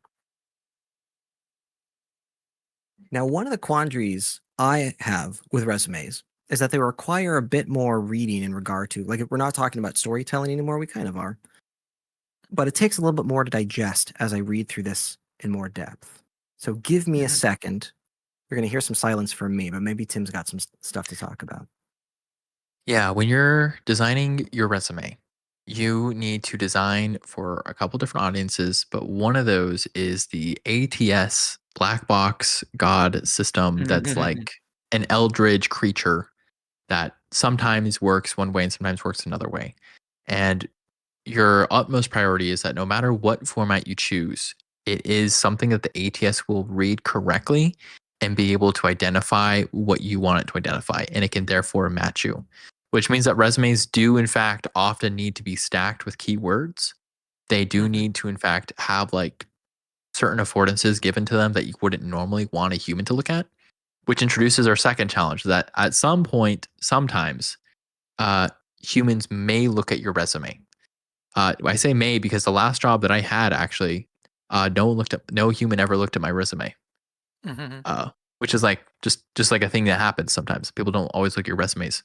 So designing for that ATS is number one, making sure you have the right keywords, and also formatting it in such a way that if someone were to ever look at this, they would quickly like identify, yes, this looks about right. They're probably not going to read it all the way through, but it matches what they're expecting, and then they can move on to the next thing. That has been my experience with resumes. That's what, right. For that purpose, ATS purpose, I had to make the resume the typical one column format with everything crammed up in it. Yep. The one column format. And the cool thing about ATS is that you can use whatever size font you want for ATS, and it usually picks it up as long as it's not like super tiny. Super squiggly font, yeah. Yeah. I'll say some pros going for you. You're using a serif font.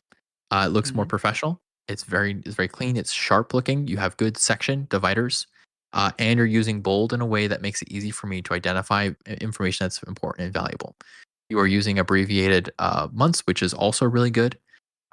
One comment up here is that you have links for all of these, but they do not look like links. I'd recommend making these just a little bit blue, kind of giving them that like link look so that way you can click on them. Additionally, you can use a hack for your phone. You can make your phone a link if you insert the link tel, T-E-L, and then you put a colon and then your phone number. And it means that when you click on this, it'll go there. So like, for example, I can take this, and if I was to tell and then paste your phone number in here, and I got rid of all the spaces, it'll like prompt me to open FaceTime. I don't know if you can see the FaceTime prompt, but I can see it. yeah. So that's like a cool thing you can do to just make it easier for people to click on your phone number right away.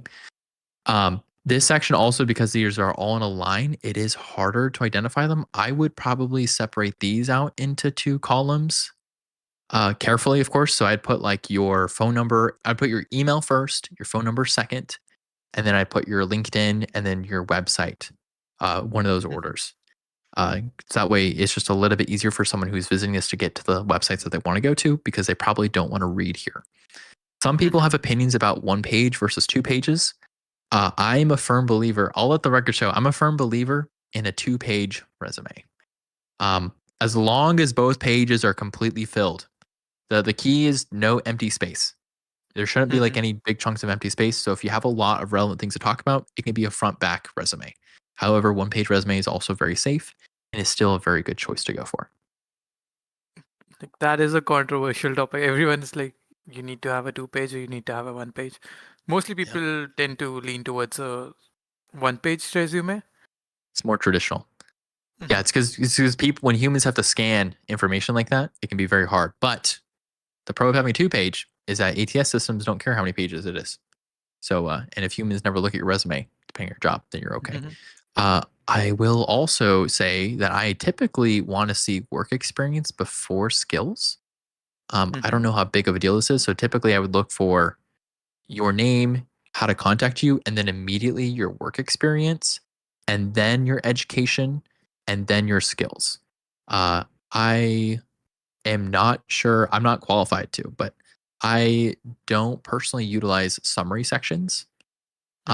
And I de-emphasize skill sections because as a human, I don't want to read this first. I don't want to look at, your machine optimized list of keywords. You can put that at the bottom so it's a little bit less intrusive, and that way the more impressive stuff shows up at the top. Got it.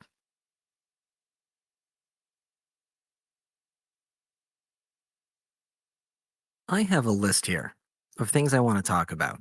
It's a small list, but there's some cool stuff that you're doing here and some opportunities that I think we can better this along the way. Let's take a look at this just let's start at the top. So section number 1, summary. Tim's mindset of like not being fully invested in the summary has merit. So I have all kinds of opinions on resumes, but I'm also not in a position to hire folk commonly and scan through resumes often. So what I did was I reached out to a bunch of hiring managers and I reached out to a bunch of HR folk and interviewed what they're looking for in resumes, specific to that of UX design. And I heard a couple of common things, one of which included was a description about the summary section. And the rhetoric I heard was that summary sections are usually a waste of time except for some specific instances. And these instances were, if the summary declares objective information, then it is usually okay to include a summary if you find it valuable. If the summary is subjective in regard to like who you are as a person and what you do, if we can, like, for example, take your summary, copy and paste it on somebody else's resume, no longer useful information and is now just a waste of time. So looking at yours, UX designer crafting intuitive web, iOS, and Android experiences, blending engineering background with skills and prototyping, usability testing, and scalable design systems. So far, this is fairly objective. These are things that you do and the background that you have. Adaptable problem solver known for impactful design, accessibility first thinking, and cross-functional collaboration to deliver user-centered outcomes. This is now subjective, is no longer describing the things that have occurred in your career, and is now you suggesting the things that you're good at. No longer objective information. So if you are wanting to keep the summary, if you are arguing that it is strong enough to keep on there, ideally we would pivot the entire thing to be objective, factual. Metrics, if you have them, even better. In its current state, I would argue to probably remove it because the time spent reading that is better spent reading other things. It also Let me takes up a pause lot of there. real estate. Yeah. How are you feeling about that so far? Sounds good. Like I was not sure about including a summary section. I've heard it from everyone that you need to have a summary section. It is good to have it, but I was not sure like if someone really goes into it and reads it. Yeah. Let's talk about order of operations here. Tim was alluding to this. The first section, you've got a summary. Second is education, followed by technical skills, work experience, and then project experience down at the bottom. We've got an opportunity to rearrange some of these things. So in regard to being persuasive, the most important thing you can show on your resume is the experience section. In general, on a resume, we want to express the most important things in order that we want them to read them. Most important thing at the top, second most important thing is the second thing, that sort. Job work experience, by far the most persuasive thing on a resume. So if I were ordering these things, I'd want to see, I think it's the exact same order that Tim was just describing. Work experience, number one, remove the summary section, at least in its current state. Remove summary, display work experience first, followed by education, followed by technical skills. And we're going to talk about the project experience section in a second. Now, the caveat to this is if you are a recent graduate, then oftentimes the most impressive thing you have in your resume is the education. I don't think that's the case for you. You clearly have work experience listed here. That's going to be far more persuasive to me. The immediate first thing I usually look at on resumes are the dates. I look at the last date on your work experience to get a general overview of how much experience one has. If I look at your resume, the first thing I see is a date of November 2022 in your work experience. So my perception coming into this resume is that you've already been working on this for 5 years. And that's a more impressive stance than that of starting with, I just graduated 6 months ago. So lead with your experience. Okay. Bullet points. Let's take a look at Arizona State University. Bullet point number 1. Led 7+ projects, including the redesign of ASU Soul's website, 200+ pages, improving usability, aligning with brand standards, and increasing user engagement by 20% across B2C and B2B2C platforms. You're doing a lot of cool stuff in here. 1, metrics. You've got 200+ pages, 20% increased engagement, 7+ projects. Love seeing numbers in these things. You're also, as we continue to scroll through your resume, you're using a lot of key phrases that will match the KSAs of job descriptions. A lot of keyword formatting and entry in here, which is good. Something that is interesting, and this is a common hurdle we have with resumes, is that the first thing you say in this bullet point is leading 7+ projects, including redesign of Soul's website. Except an employer is not going to hire you for that. They don't care if you redesigned ASU Soul's website. But what they will hire you for is increasing user engagement by 20%. That's a massive benefit to anybody who wants to hire you. You're just hiding it at the end of the sentence. So if we were to take a look at your sentence, you're currently using what I refer to as a what, how, why approach. What you did led 7+ projects, including redesign, blah, blah, blah. How you did that is improving usability, aligning with brands. And then why you did that was to increase engagement by 20%.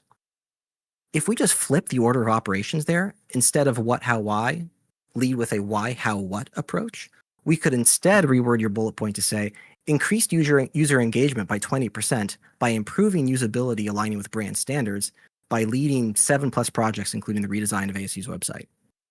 It needs some vernacular finesse there, but do you get the mindset, the motivation that I'm leading there with? Yeah, got it.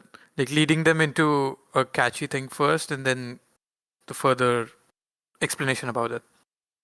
I would rephrase that. You're totally right. I would rephrase the word catchy there and say it's the benefit to the company that hires you. Like you're leading with the benefit that the employer receives when they hire you. By far the most persuasive thing in each of your bullets. Got it. And then finally, I've been yapping for a bit there. Finally, the project experience section at the bottom, I would take it off. The where my mind is at with that is I don't really care about individual projects. You've got your portfolio for that. That's what case studies are for. You've got space at the bottom of the resume now that we've taken out project experience and summary. I would rather see more bullets in regard to your work experience because that's more persuasive, more metrics, more benefits to the company.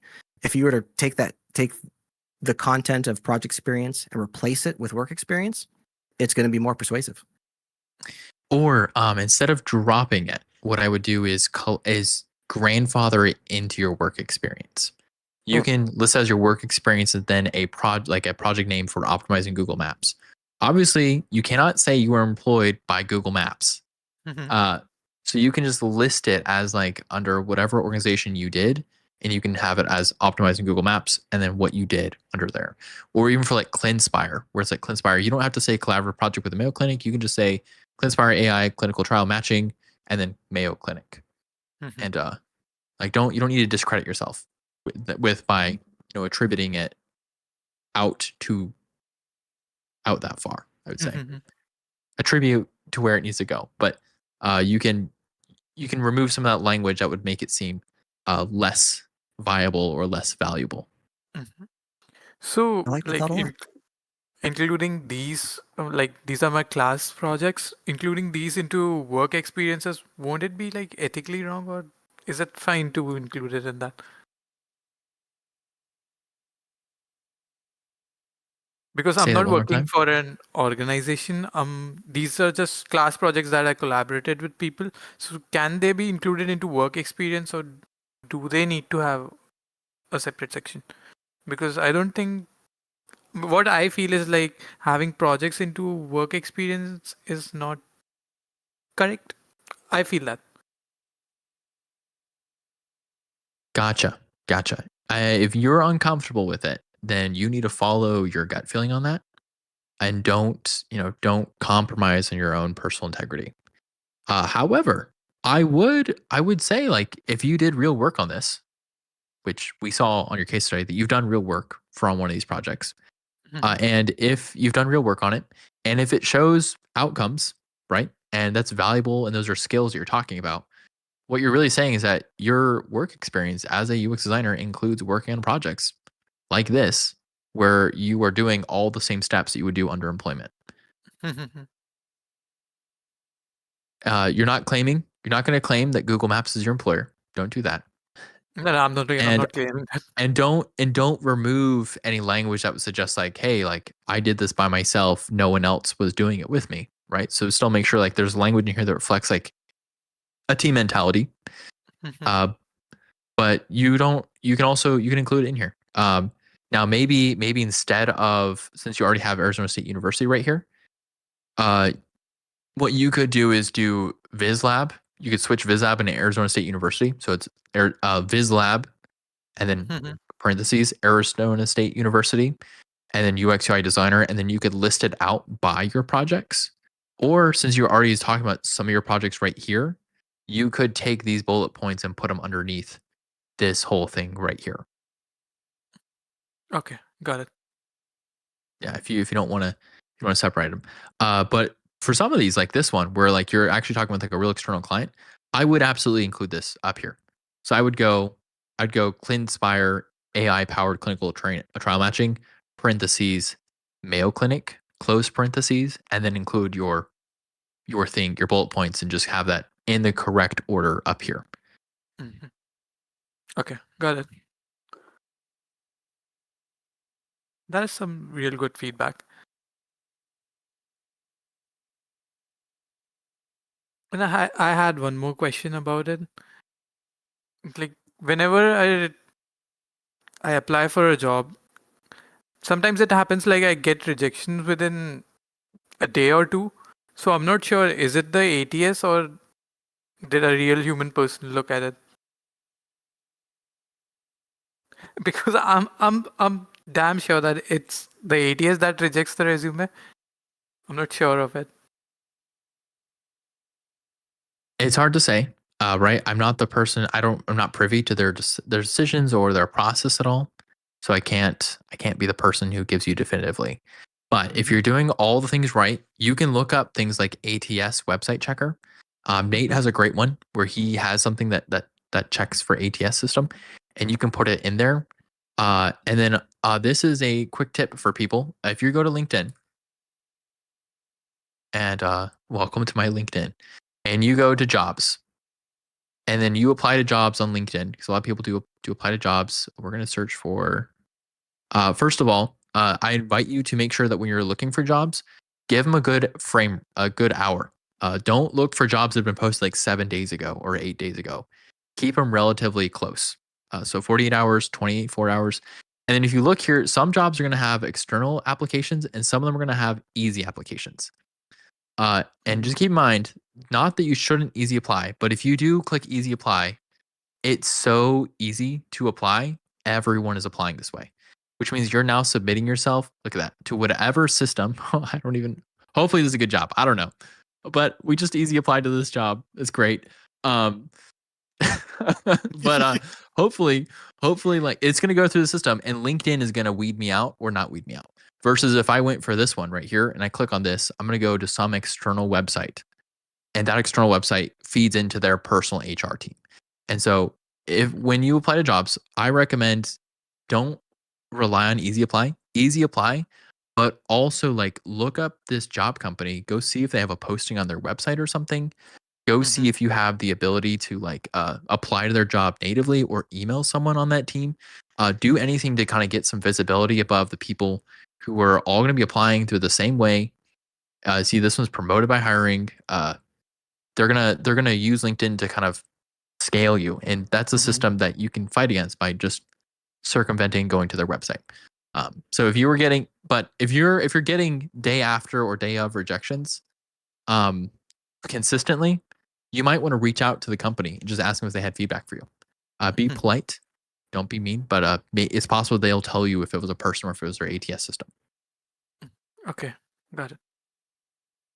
To add a little bit of context there, in regard to knowing who's rejecting your resume, ATS, human, has anybody even looked at it? No good way to tell. One of the caveats we have when we talk about ATSs is that there are numerous of them out there, each with their own capabilities and feature sets.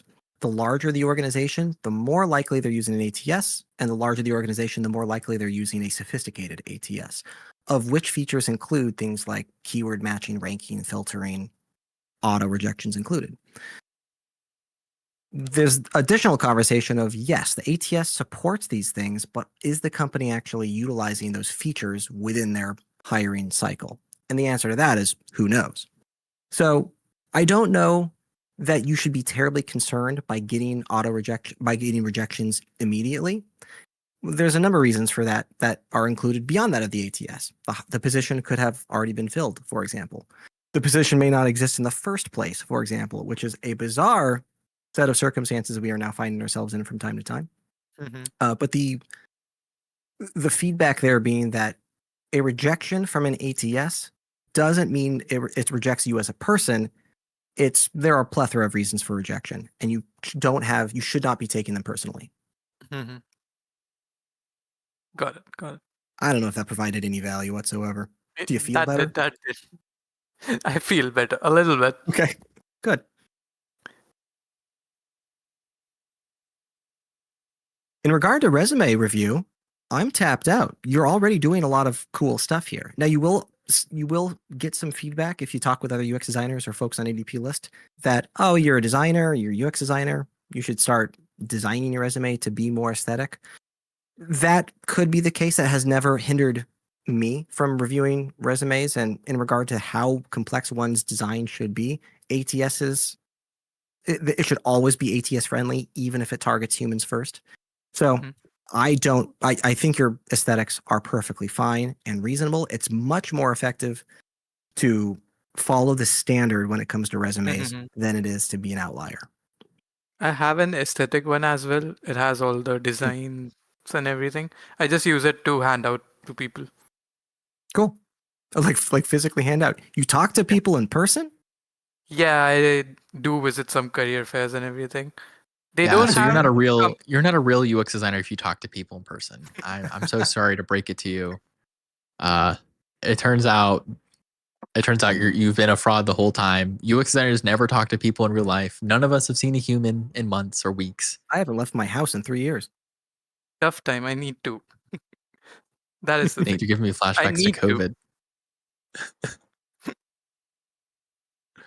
Tim, Katie, any last words in regard to Tanmay's resume? Dude, just keep doing it. Applying for jobs, anyone out there applying to jobs is a numbers game.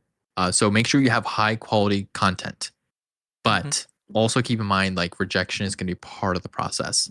And don't take that rejection personally. You can learn from rejection to increase the toughness of your skin, learning how to like be persistent, how to get through hard stuff. But also like if an ATS rejects you, recognize that it's rejecting your resume based on someone else's prompting configuration, and that's not a value evaluation of who you are or the skills or the talent or the creative energy that you have, and that you are valuable outside of this white and black PDF document that's trying to contain your entire universe and world, and that can be very demeaning. Don't let it demean you. Don't attach your value to these resources, even though we have to use them to persuade people to pick us up. Good luck out there, Tanmay. Thank you. Thank you. I'll keep applying. We are at the end of our session today. We did actually have somebody else submit another link. I didn't add it to the chat, but we're at the end of the day anyway. So I'm so sorry. I don't recall your name. I could scroll up, probably eventually find you. Feel free to join us next Friday. We start every Friday, 11 a.m. PST. We go for 2 hours. Would love to see you. 11 a.m. Arizona time. You know, we're gonna have that conversation where I'm gonna have to figure out: am I gonna go to 10 a.m. or am I gonna make all of you change the time that you come just to accommodate my Arizona time schedule, so I don't have to change the time of the meeting in the morning? Yeah, yeah, we can have that conversation. There's obviously a correct answer, and then there is the answer that suits the most people. So It's actually 2 p.m. So that's the time that we meet. It's 2 p.m. 2 p.m. Nice, very nice. All right, everyone. We're gonna close. I think we're gonna close our stream and stuff. But we'll see you all next week. Feel free to come in. Feel free to come next time. Invite people to come. All the stuff.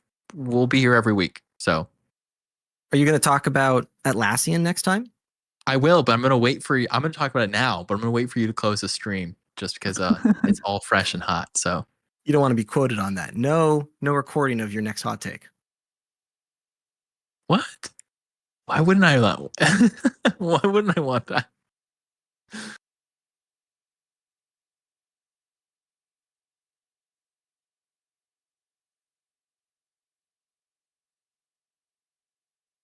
Wait for you. Go ahead, Nate. I'm gonna wait for you to confirm everything before I do anything. I'm just gonna sit here. What am I confirming? I confirm. It's confirmed. Confirmed. Reconfirm shaming now. Let's see. Thanks, Richard. I just put that up there. Tim and I are starting to dive into video content for the first time. That's my very first YouTube video ever.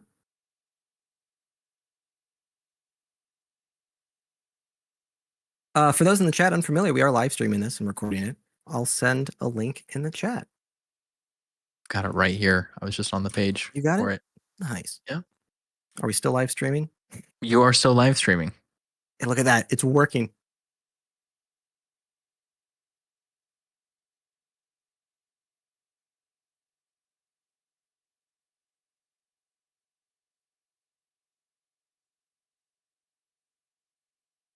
Some high quality on camera eye rubs. I'm cooked, man. I'm tired after these. I also have to pee really badly. I don't know how you go 2 hours without peeing. It's just a UX designer skill. It's something to put on your resume. Actually, is the ability to sit in an office for hours and hours without moving, as if you were, a robot.